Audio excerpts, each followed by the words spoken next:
You'll also notice the torches here on the front on the tableaus. So that's also kind of a visual joke in some ways. So obviously torches are used like that to light a cannon barrel, but also downward pointed torches, those you'll see those throughout the cemetery. That's also a very common image of mortality. So that's the flame being snuffed out.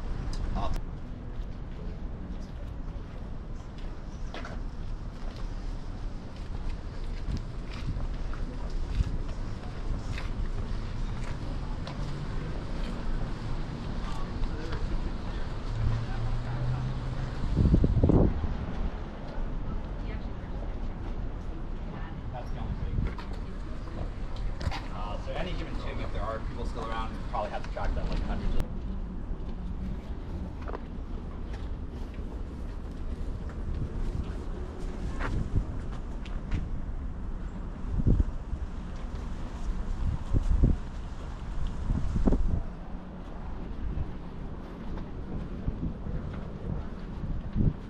You used to be a little bit larger.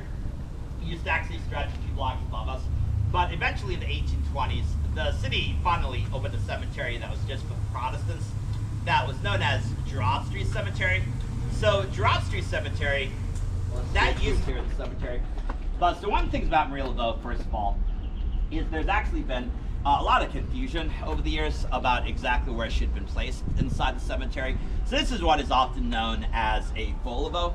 So honestly, at least some of that confusion was probably just partly caused by some not great tour guides to some extent. It is also, though, a fact about Marie Laveau's life. So currently, the consensus opinion is that Marie Laveau probably had about 15 children, is believed, throughout her life.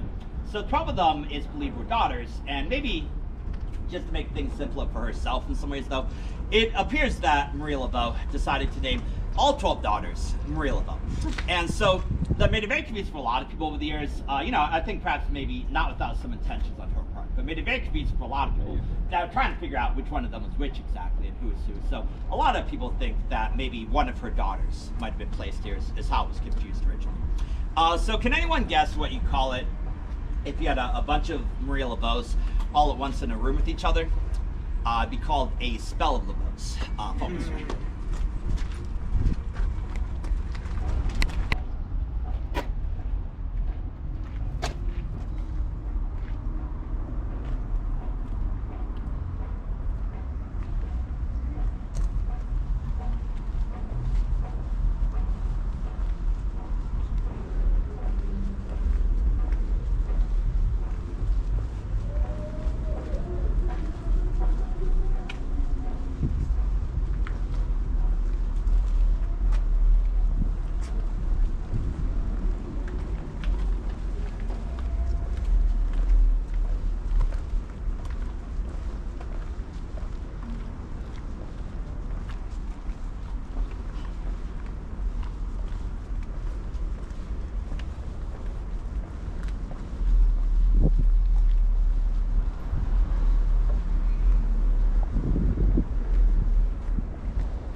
Translation of the words here is family of the widow Marie or Laveau.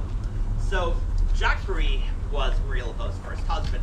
She often insisted on being referred to as his widow for a lot of her life, especially on any kind of like official document. Most people believe actually just because she was trying to get his military pension for a very long time.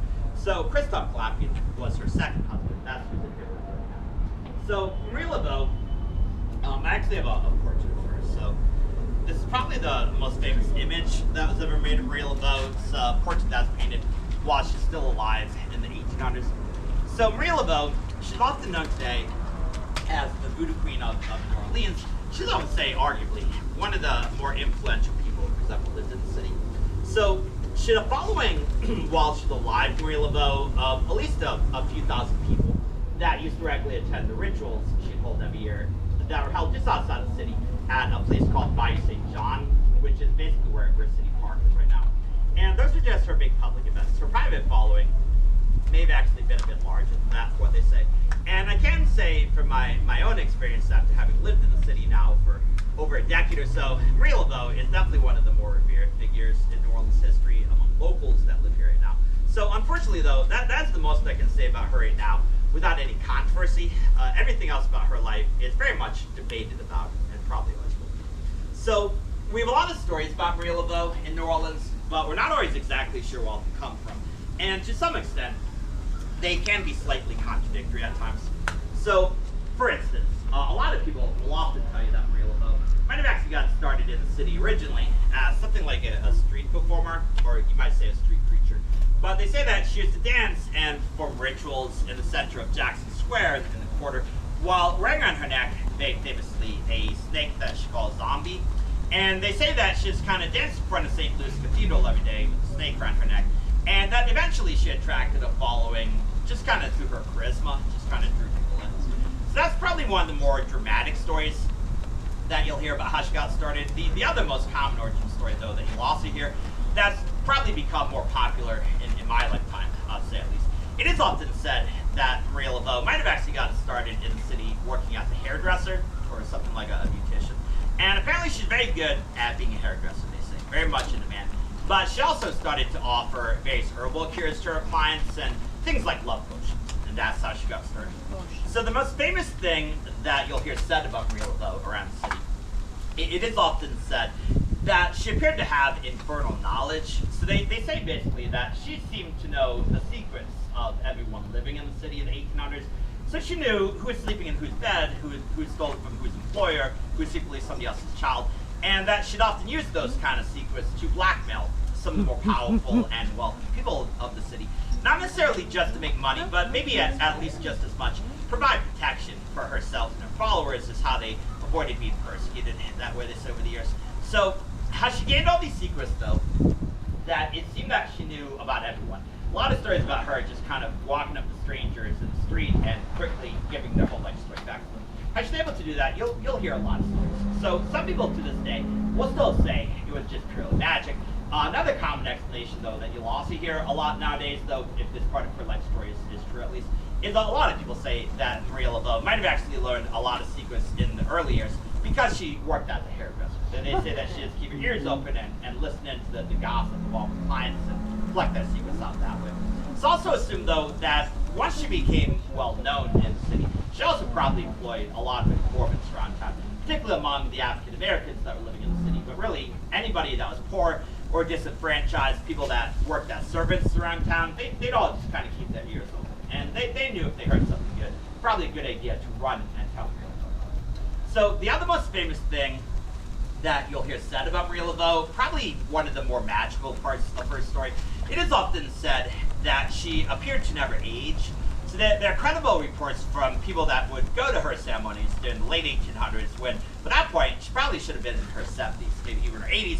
And usually, more often than not, usually to describe her as looking like this portrait, basically looking like a... I actually have to have everyone pass to me before I move past it. So if you are ready, if you want to just gather on the other side real quick, and then I'll join you when you're ready.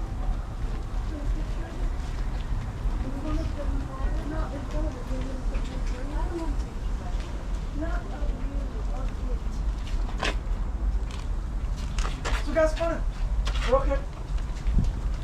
Here's Paul Morphy, first American chess grand champion. Pride and sorrow of chess, pre-Civil War. This is the first American chess grand champion. Queen's Gambit on Netflix, constant refers to Paul Morphy. Dutch Morial, very first African-American judge of norms, very first African-American mayor of norms.